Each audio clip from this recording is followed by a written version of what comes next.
नमस्कार श्रोत्यांनो, book highlights bye अश्विनीमध्ये तुमचं स्वागत आहे.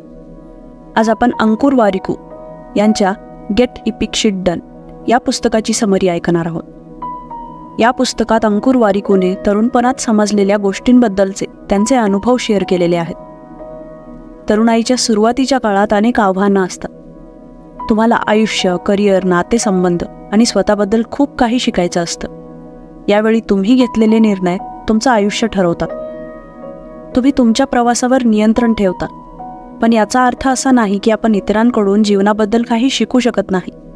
काही कॉमन प्रॉब्लेम्स आहेत ज्यामुळे प्रत्येकजण त्रासलेला आहे.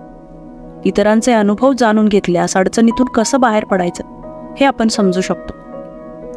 या समरीमध्ये तुम्ही तुमच्या आयुष्यातील सर्वात महत्त्वाच्या 4 गोष्टी कशा मॅनेज करायच्या हे शिकाल. त्यातली पहिली गोष्ट म्हणजे तुमची जीवनशैली आणि तुमच्यावर इतर लोकांचा प्रभाव. दुसरी गोष्ट आहे तुमची कारकीर्द. तुम्ही चांगली नोकरी निवडायला शिकाल आणि त्या कामात तुमचं मन लावाल. ही समरी तुम्हाला तुमचे मित्र आणि कुटुंबियांशी नातेसंबंध कसे मॅनेज करायचे हे शिकवेल. शेवटचा धडा स्वतःला व्यवस्थापित करण्याबद्दल आहे. तुमच्या भावना कशा हाताळायच्या आणि नवीन कौशल्ये कशी विकसित करायची हे तुम्ही शिकाल. पहिली गोष्ट जी आपण शिकणार आहोत ते म्हणजे आपलं जीवन मॅनेज करणं. नीट संवाद साधता न येणं हे असुरक्षिततेचं एक सामान्य कारण आहे. तुमचं संवाद कौशल्य विकसित करणं सोपं आहे, पण त्यासाठी खूप मेहनत घ्यावी लागते. पहिली पायरी म्हणजे लेखन सुरू करा. तुमचा मेंदू खूप वेगाने विचार करतो. आपण त्याच वेगाने बोलू देखील शकतो, पण पेन आणि कागद घेऊन लिहिणं हा संवाद साधण्याचा सर्वात स्लो मार्ग आहे. हा मार्ग बोलत असताना अधिक विचार करण्यासाठी भाग पाडतो. हे तुम्हाला तुमचे विचार व्यवस्थित करण्यासाठी आणि शब्दांची योग्य निवड करण्यासाठी ट्रेनिंग देतं. दिवसातून 1 पान लिहिण्याचा प्रयत्न करा. शेवटी ते लिहिण्याचं कारण स्पष्ट करणारं वाक्य लिहा. त्याचा निकालही लिहा. कालांतराने ही सवय तुमच्या बोलण्यातही विकसित होईल. मग त्याला तुमच्या शब्दांचा उद्देश आणि अर्थ स्पष्टपणे समजेल. पण संवादाचा अर्थ शब्दांपेक्षा जास्त आहे. तुमच्या शब्दांपेक्षा तुमची देहबोली म्हणजे तुमची बॉडी लँग्वेज आणि टोन जास्त महत्त्वाचा आहे. म्हणून दररोज 1 मिनिट आरशासमोर बोलण्याचा सराव करा. हे दररोज करा आणि स्वतःला रेकॉर्ड करा. तुमच्या पहिल्या आणि शेवटच्या भाषणाची 90 दिवसांनंतर तुलना करा. हे 2 पूर्णपणे भिन्न लोकांना पाहण्यासारखं असेल. तुम्ही इतर लोकांना बोलताना पाहूनही बोलायला शिकू शकता.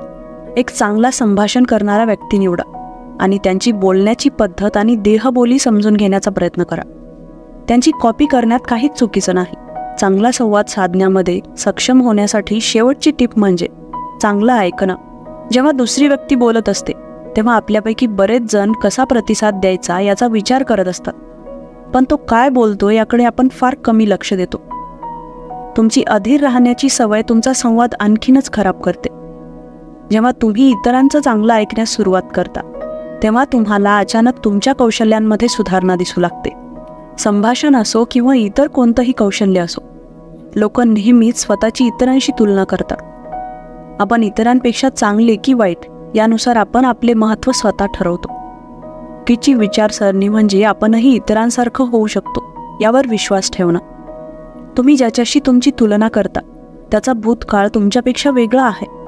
त्यांच्याकडे तुमच्यासारखी मूल्य आणि संधी नाहीत. या गोष्टी समजून घेतल्यास आपण स्वतःचा अपमान टाळू शकतो, पण इतरांचा निर्णय हाताळणं खूप अवघड आहे. अनोळखी व्यक्तीचं मत हे टीकेचा सर्वात सोपा प्रकार आहे ज्याला आपण सामोरं जाऊ शकतो. तुमच्या जवळच्या लोकांचा विचार करा. जसं तुमचे मित्र, कुटुंब आणि सहकारी. त्यांनी आपल्याला जज केल्यानंतर आपल्याला त्रास होतो, कारण आपल्याला ते आवडत नाही की ते आपल्याकडे नकारात्मकपणे पाहतात. पण ते आपल्या वागण्याबद्दल त्यांचे मत देतात, कारण इतरांसमोर तुम्ही वाईट दिसावं असं त्यांना वाटत नाही. कोणताही सल्ला कोणी दिला तर त्याबद्दल स्वतंत्रपणे विचार करा. ते मत कोणी बोलले याचा विचार न करता आधी त्या मताचा विचार करा. बहुतेक वेळा आपल्या जवळच्या लोकांची मते उपयुक्त असतात आणि असं असल्यास तुम्हाला दुःखी होण्याचं काहीच कारण नाही. जर त्यांचं मत उपयुक्त नसेल तर त्यांना माफ करा, कारण खरं हे आहे की त्यांना तुम्हाला दुखवायचं नाही. इतरांशी व्यवहार न करणं हे आपल्यासमोर सर्वात मोठं आव्हान आहे. अनेकदा आपला सर्वात मोठा शत्रू आपणच असतो. वेळ वाया घालवून आपण स्वतःला पुढे जाण्यापासून थांबवतो. तुमचा वेळ जास्त चांगल्या प्रकारे मॅनेज करण्यासाठी तुमचा त्याच्याशी असलेला संबंध समजून घेणं सुरू करा. याचा अर्थ तुम्ही दररोज तुमचा वेळ कसा घालवता ते लिहा. यामध्ये काहीही सोडू नका. दिवसाच्या शेवटी आपण काय केलं याचा विचार करा. स्वतःला विचारा की तुम्ही त्या गोष्टी का केल्या आणि त्या केल्यानंतर तुम्हाला कसं वाटलं. बरीच लोक आपला वेळ कसा घालवत आहेत हे समजून न घेता त्यांना मॅनेज करण्याचा प्रयत्न करतात. आधी सांगितल्याप्रमाणे समस्या टाळल्या जाऊ शकतात. आपण आपला वेळ कसा वाया घालवतो हे समजून घेतल्यानंतर आपण तो जास्त प्रोडक्टिव्ह कसा वापरू शकतो यासाठी मदत होते. आपण माणसं आहोत, त्यामुळे कधी ना कधी आपला वेळ वाया घालवावा लागतो. नाहीतर आपलं लक्ष महत्त्वाच्या कामातून वळवायला लागतं. म्हणून आपण एक्स्ट्रा प्लॅनिंग केली पाहिजे आणि मध्येच ब्रेक घेतला पाहिजे. ही पद्धत अनेक क्षेत्रात वापरली जाते. वजन कमी करण्याचा प्रयत्न करणाऱ्या व्यक्तीचं आपण उदाहरण घेऊ. तो निरोगी आहाराचं पालन करण्यास सुरुवात करतो, पण प्रत्येक आठवड्यात एक चीट डे असतो जेव्हा तो त्याला पाहिजे ते खाऊ शकतो. चीट डे हा डिसिप्लिनमध्ये राहण्याचा रिवॉर्ड आहे. हे लोकांना त्यांच्या आहाराचे पालन करण्यासाठी प्रोत्साहित करतं. जे लोक आपल्या आहारात चीट डे ठेवत नाहीत ते काही दिवसांनी तो डाएट सोडून देतात. वेळेचं व्यवस्थापन करण्यासाठी लेखकाने इथे पोमोडोरो टेक्निक सांगितली आहे. ही टेक्निक तुम्हाला प्रत्येक अर्ध्या तासाला 2 भागांमध्ये विभागण्यास सांगते, ज्यामध्ये 5 मिनिटांचे ब्रेक आणि 25 मिनिटे काम असं असतं. मग अशा 5 सायकल्स नंतर तुम्ही सुमारे 30 मिनिटांचा लॉंग ब्रेक घ्या. 5 मिनिटांचा ब्रेक तुम्हाला पुढील 25 मिनिटांसाठी रिचार्ज करण्यासाठी मदत करतं. बरेच तास लक्ष केंद्रित करण्यासाठी लोक पोमोडोरो टेक्निक वापरतात. निर्णय घेण्यात आपण आपला बहुतेक वेळ आणि लक्ष घालवतो, पण योग्य निवड करणं सोपं नसतं. पहिल्यांदा आपण हे लक्षात घेतलं पाहिजे की आपले बहुतेक निर्णय उलट केले जाऊ शकतात. समजा तुम्ही ऑनलाईन टी-शर्ट खरेदी करता. आता सर्वात वाईट गोष्ट अशी आहे की तुम्हाला ते अजिबात आवडत नाहीत. मग तुम्ही ते कपडे परत करू शकता. त्यामुळे टी-शर्ट निवडण्यात जास्त वेळ घालवण्यात अर्थ नाही. तुम्हाला एखादी गोष्ट आवडत असेल तर जास्त विचार न करता ती खरेदी करा. जर तुम्ही निर्णय मागे घेऊ शकत नसाल तर सर्वात वाईट काय होऊ शकतं याचा विचार करा. तुम्ही ठरवल्याप्रमाणे गोष्टी घडल्या नाहीत तर तुम्ही ठीक असाल की नाही याचा विचार करा. जर तुम्ही ठीक असाल तर तो निर्णय घेणं सुरक्षित आहे. पण जे सर्वात वाईट घडू शकतं ते तुमच्यासाठी खूप जास्त असेल तर. त्यामुळे त्या आव्हानांना तोंड देण्यासाठी तुम्ही एक योजना बनवावी. निर्णय घेण्यासाठी खूप वेळ वाया घालवू नका. खूप दिवस विचार केल्यामुळे तुमच्या आवडीची गुणवत्ता सुधारणार नाही. त्याऐवजी तुमच्या चुकीच्या निर्णयाचा परिणाम हाताळण्यासाठी तयारी करण्यावर लक्ष केंद्रित करा. आता आहे आपलं करिअर मॅनेज करणं. तुमचं करिअर निवडणं हे तुम्ही मोठे झाल्यावर घेतलेल्या पहिल्या महत्त्वाच्या निर्णयांपैकी एक आहे. लोक कमीत कमी माहिती घेऊन जे निर्णय घेतात त्यापैकी हा एक निर्णय आहे. तुमच्यासाठी योग्य करिअर निवडण्याचा एक सोपा मार्ग म्हणजे तुमचा इकिगाई शोधणं. इकिगाई हा एक जुना जपानी सिद्धांत आहे, ज्याचा अर्थ जीवनाचा उद्देश आहे. जर तुम्हाला तुमच्या इकिगाईशी संबंधित नोकरी मिळाली तर ते तुमच्यासाठी योग्य करिअर असेल. इकिगाईमध्ये 4 विभाग आहेत जे त्यांच्या महत्त्वानुसार येतात. पहिली गोष्ट म्हणजे ते तुम्हाला आवडेल असं काहीतरी असावं. त्यामुळे तुम्ही तुमचं करिअर निवडत असताना तुम्हाला काय करायला आवडतं याची यादी तयार करा. दुसरा घटक म्हणजे तुम्ही ते चांगलं करू शकता की नाही. उदाहरणार्थ, समजा तुम्हाला गाणं आवडतं पण इतरांना तुमचं गाणं ऐकणं अजिबात आवडत नाही, तर गाणं ही तुमची इकिगाई होऊ शकत नाही. तिसरी गोष्ट जी तुम्ही लक्षात ठेवली पाहिजे ती म्हणजे तुमचं करिअर समाजासाठी चांगलं आहे की नाही. जोपर्यंत तुमच्या कामाचा जगावर सकारात्मक परिणाम होत नाही तोपर्यंत तुम्हाला समाधान वाटणार नाही. शेवटची गोष्ट म्हणजे पैसा. जर तुम्हाला त्या कामातून पैसे मिळाले नाहीत तर ते तुमचं करिअर होऊ शकत नाही. तुमचा इकिगाई शोधण्यासाठी 4 सोप्या स्टेप्सचा वापर करा. यातून तुम्हाला तुमची आदर्श नोकरी आपोआप मिळेल. एकदा का तुम्ही चांगल्या क्षेत्रात सेटल झाले की पुढची पायरी म्हणजे त्यात पुढे जाणं. उदाहरणार्थ, समजा तुम्ही मॅनेजमेंटच्या क्षेत्रात गेलात तर तुम्हाला आयुष्यभर असिस्टंट मॅनेजर राहायचं नाही. तुम्हाला कदाचित डायरेक्टर किंवा CEO व्हायचं असेल. पण करिअरमध्ये अनेक प्रकारची वाढ होते. बरीच लोक फक्त वाढ म्हणून अधिक पैसे कमावतात. इतर लोक वर्क लाईफ समतोलला वाढ मानू शकतात. जास्त पॉवर, सुविधा आणि स्वातंत्र्य हे सगळे करिअरची ग्रोथ मोजण्याचे वेगवेगळे मार्ग आहेत. तरीसुद्धा हे सगळं मिळवणं प्रॅक्टिकल नाही. त्याऐवजी एकावर लक्ष केंद्रित करा आणि ते चांगलं पूर्ण करा. समजा तुमचं उद्दिष्ट जास्त पैसे कमावण्याचं आहे तर तुम्ही प्रमोशनकडे जास्त लक्ष द्यावं किंवा जास्त पगार देणारी कंपनी शोधावी. पण करिअरच्या वाढीबाबत आपण नेहमीच चांगले निर्णय घेत नाही. काही वेळा आपण चुकीचं करिअर निवडलं आहे हे लक्षात येतं, पण नंतर आपली नोकरी बदलणं शक्य नाही. अनेकांना वाटतं की नवीन करिअर शोधण्यापूर्वी त्यांना त्यांची जुनी नोकरी सोडावी लागेल, पण हा विचार चुकीचा आहे. आर्थिकदृष्ट्या स्थिर राहण्यासाठी तुम्ही काम करत राहिलं पाहिजे. जर तुम्ही नेहमी पैशाची काळजी करत राहिले तर तुम्ही चांगले निर्णय घेऊ शकणार नाही. त्याऐवजी नवीन संधी शोधण्यासाठी तुमचा मोकळा वेळ वापरा. तुम्हाला इंटरेस्ट असलेल्या करिअरच्या ऑनलाईन फोरममध्ये सामील व्हा. तुमच्यासारख्याच आवडी असलेल्या लोकांच्या गटात सामील व्हा. कामात आवश्यक तेवढेच प्रयत्न करून तुम्ही स्वतःसाठी जास्त वेळ काढू शकता. जर तुम्ही नोकरी बदलण्याचा निर्णय घेतला असेल तर तुम्ही तुमच्या सध्याच्या कारकिर्दीत वाढ होण्याची चिंता करू नये. त्यामुळे तुमच्या बॉसला खुश करण्याचा प्रयत्न करू नका. तुमच्याकडून दररोज अपेक्षित तेवढंच काम करा. समजा तुम्हाला तुमचं करिअर मॅनेजमेंटपासून मार्केटिंगमध्ये बदलायचं असेल तर या विषयाबद्दल सांगणारी काही कोर्स करा. मार्केटिंगमध्ये काम करणाऱ्या लोकांशी बोला. या शोधादरम्यान तुम्हाला नोकरीच्या अनेक पर्यायांचा विचार करावा लागेल. करिअर बदलणं सोपं नाही. करिअर बदलण्यासाठी खूप मेहनत करावी लागेल, पण प्रत्येक अनुभवाने तुमची कौशल्ये सुधारतील. शेवटी तुम्हाला तुमच्या आवडत्या क्षेत्रात नोकरी मिळेल आणि मग तुम्हाला कळेल की तुम्ही तुमचं सध्याचं करिअर सोडलं पाहिजे. पण फक्त करिअर शोधणं पुरेसं नाही. तुम्हाला कामाच्या ठिकाणीही स्वतःला जुळवून घ्यावं लागेल. तुम्हाला तुमच्या टीमसोबत चांगला संबंध निर्माण करावा लागेल आणि तुमच्यासाठी काम करणाऱ्या लोकांचा विश्वासही जिंकावा लागेल. नाहीतर तुमची नोकरी आवश्यकतेपेक्षा जास्त तणावपूर्ण होईल. बहुतेक लोकांना चांगली पहिली छाप पाडायची असते. कामाला लागताच त्यांना त्यांच्या कामात मोठा हातभार लावायचा आहे, पण हे प्रॅक्टिकल ध्येय नाही. जेव्हा तुम्ही नोकरी सुरू करता तेव्हा तुम्हाला कळत नाही की त्यांना तुमच्याकडून काय हवंय. तुम्हाला त्या कंपनीची संस्कृती कळत नाही. अशी काही वेळ येईल जेव्हा महत्त्वाचे प्रभाव पाडण्याचे तुमचे प्रयत्न अयशस्वी होतील. आणि यातून तुम्हाला काय मिळणार? तुमच्यासोबत काम करणारे लोक तुमच्या कौशल्यांवर आणि निर्णय घेण्याच्या क्षमतेवर विश्वास ठेवणार नाही. त्याऐवजी नवीन कामाच्या वातावरणात काम करण्यापूर्वी या 3 सोप्या गोष्टींवर लक्ष केंद्रित करा. पहिलं म्हणजे कंपनीचं कल्चर समजून घ्या. तिथे मीटिंग्स कशा होतात आणि कसे निर्णय घेतले जातात ते पहा. दुसरं म्हणजे नीट ऐका. फक्त शब्दांकडे लक्ष देऊ नका. लोक काय म्हणत आहेत ते खोलवर समजून घ्या. जेव्हा तुमचा व्यवस्थापक तुमची चूक दाखवतो तेव्हा ती चूक सुधारून विसरून जाऊ नका. पुन्हा ती चूक होणार नाही याची काळजी घ्या. तिसरा मुद्दा म्हणजे कनेक्शन बनवणं. तुमच्या विभागातील आणि बाहेरील लोकांशी बोला.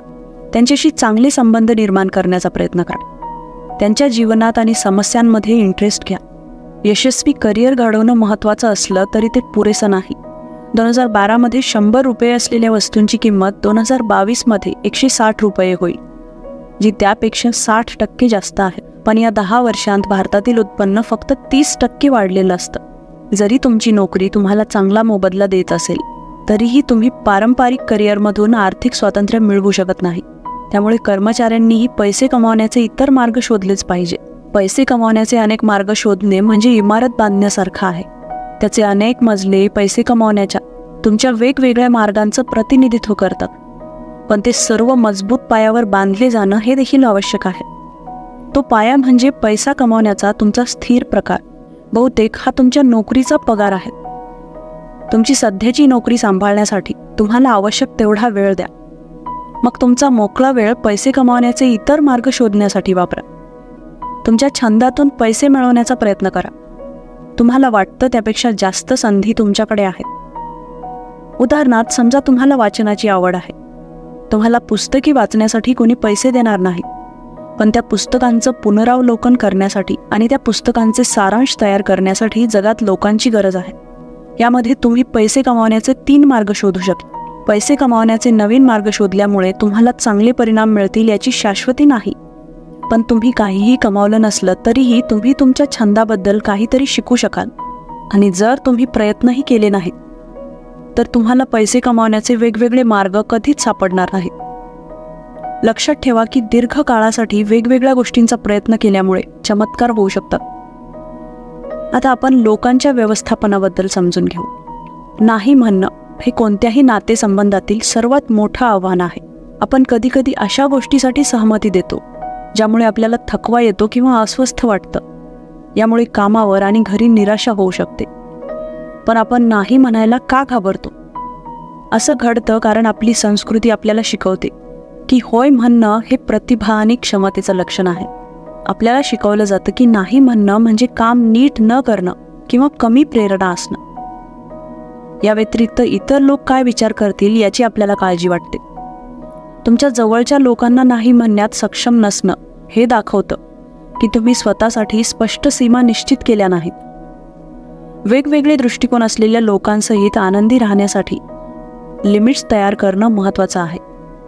मैत्री हे आपल्या आयुष्यातील सर्वात खास नातं आहे. पण जसजसे तुम्ही मोठे होता तसतसे मित्र बनवणं कठीण होतं. लहानपणी खेळाच्या मैदानावर गेल्यावर काही मिनिटांतच तुमचा नवा मित्र बनायचा. पण जसजसे तुम्ही मोठे होत जाल तसतसे तुमच्या सहकाऱ्यांशी मैत्री करणं अशक्य वाटतं. मोठे झाल्यानंतर मित्र बनवण्याची पहिली पायरी म्हणजे मित्र बनवण्याचा प्रयत्न टाळणे. जर तुम्ही लोकांना मित्र बनवण्यासाठी उत्सुक असाल तर तुम्ही त्यांच्या कमतरतांकडे दुर्लक्ष कराल आणि यामुळे तुम्ही चुकीचे मित्र बनवाल. तुम्ही अनेकदा त्यांना स्वतःचं खोटं वर्जन दाखवता. जर यामुळे ते तुमचे मित्र बनले तर तुम्हाला ती खोटी वागणूक तशीच ठेवावी लागेल. हे तुम्हाला भावनिकदृष्ट्या थकवेल. तुम्ही त्यांच्याशी कधीही चांगला संबंध निर्माण करू शकणार नाही. भूतकाळात तुम्ही तुमच्या जिवलग मित्राला कसे भेटले ते लक्षात ठेवा. तुम्ही जसे होते तसे एकमेकांना तोंड देत होते. तुमच्या दोघांनाही एकमेकांच्या व्यक्तिमत्वात काहीतरी सकारात्मक दिसलं आणि मग तुम्ही मित्र बनण्याचा निर्णय घेतला. मित्र बनवण्याचा एक मार्ग म्हणजे लोकांशी बोलताना प्रामाणिक असणं. पण काही लोकांना मैत्री करण्याची संधी मिळत नाही. त्यांचं आयुष्य घर आणि काम याभोवती फिरत असतं. पूर्वी अशा लोकांना नवीन लोक भेटायची नाही. पण आजकाल आपण डिजिटल जगात राहतो. वृद्ध लोकांना ऑनलाईन मित्र बनवण्याच्या अनेक संधी आहेत. लेखक सांगतात की मित्र होण्यासाठी कुणालाही मेसेज करू नका. त्यांच्यासमोर तुमची खोटी सकारात्मक प्रतिमा दाखवू नका. फक्त एकमेकांशी प्रामाणिकपणे संवाद साधा. असं केल्यामुळे तुमची त्यांच्याशी कधी मैत्री झाली हे तुम्हाला कळणारही नाही. पण सर्वात चांगली मैत्री देखील हळूहळू वाईट बनू शकते. वाईट नातेसंबंधाचा अर्थ असा नाही की त्यातील एखादी व्यक्ती वाईट आहे. असंही होऊ शकतं की तुम्ही दोघं खूप चांगले लोक आहात पण तुमचं मैत्रीचं नातं तुमच्या दोघांसाठी चांगलं नाही. जेव्हा त्यांच्या गरजा त्या नातेसंबंधातून पूर्ण होत नाहीत तेव्हा लोक वाईट बनतात. म्हणून जेव्हा तुम्हाला असं वाटतं की तुमचा एखादा मित्र वाईट होत आहे तेव्हा त्याच्याशी बोलण्याची वेळ आली आहे आणि त्याला सांगण्याची वेळ आहे की तुम्हाला त्या नात्याबद्दल काय वाटतं. त्यांच्यावर कोणताही दोष ठेवू नका, कोणताही सल्ला किंवा उपाय देऊ नका. फक्त आपले विचार आणि भावना त्यांच्याशी व्यक्त करा. अशा संभाषणानंतर तुम्हा दोघांनाही तुमच्या नात्याबद्दल काहीतरी कळेल. तुमच्या अपेक्षा पूर्ण होतील. ती मैत्री वाचवण्यासाठी जे काही बदल करावे लागतील ते तुम्हाला कळतील. तुम्हा दोघांनाही बदल घडवून आणायचा असेल तर तो संवाद यशस्वी झाला असं समजा. पण यापैकी एकाला जरी हे मान्य नसेल तर तुम्ही तुमची मैत्री संपवलेली बरी. कोणत्याही नात्याचा उद्देश दोन्ही लोकांना आनंदी करणं हाच असतो. जर तुमच्यापैकी कोणीही आनंदी नसेल तर मैत्री टिकणार नाही. नाही म्हणण्याप्रमाणेच आपली संस्कृती आपल्याला मदत न मागायला शिकवते. पण प्रत्यक्षात कोणतीही व्यक्ती इतरांच्या मदतीशिवाय यशस्वी होऊ शकत नाही. कारण कोणाच्याही मदतीशिवाय आपण काहीही शिकू शकत नाही. तुम्ही मदत मागायला शिकण्यापूर्वी तुम्हाला ज्ञान आणि मदत यातील फरक माहीत असणं आवश्यक आहे. जे तुम्ही स्वतःहून जाणून घेऊ शकता ते ज्ञान आहे. तुम्हाला वाटेल की तुम्हाला मुलाखतीची तयारी करणं किंवा व्यवसाय योजना तयार करणं यासारख्या गोष्टींसाठी मदतीची गरज आहे. त्यामुळे पुढील 4 अटी पूर्ण झाल्या तरच तुम्ही मदत घ्यावी. पहिली म्हणजे आपण स्वतः ज्ञान शोधण्याचा प्रयत्न केला पाहिजे. दुसरं म्हणजे स्वतःहून काम करून चांगले परिणाम मिळाले नाहीत तर. तिसरं म्हणजे तुमच्या परिस्थितीत तुमच्या ज्ञानाचा काही उपयोग नसेल तर.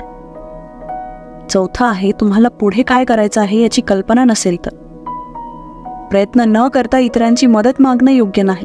याशिवाय तुम्हाला कठीण परिश्रम करताना पाहून लोकांना तुमची मदत करावीशी वाटेल. जर तुम्ही पुरेशी मेहनत केली तर तुम्हाला मदत मागितल्याबद्दल कमी दोषी वाटेल.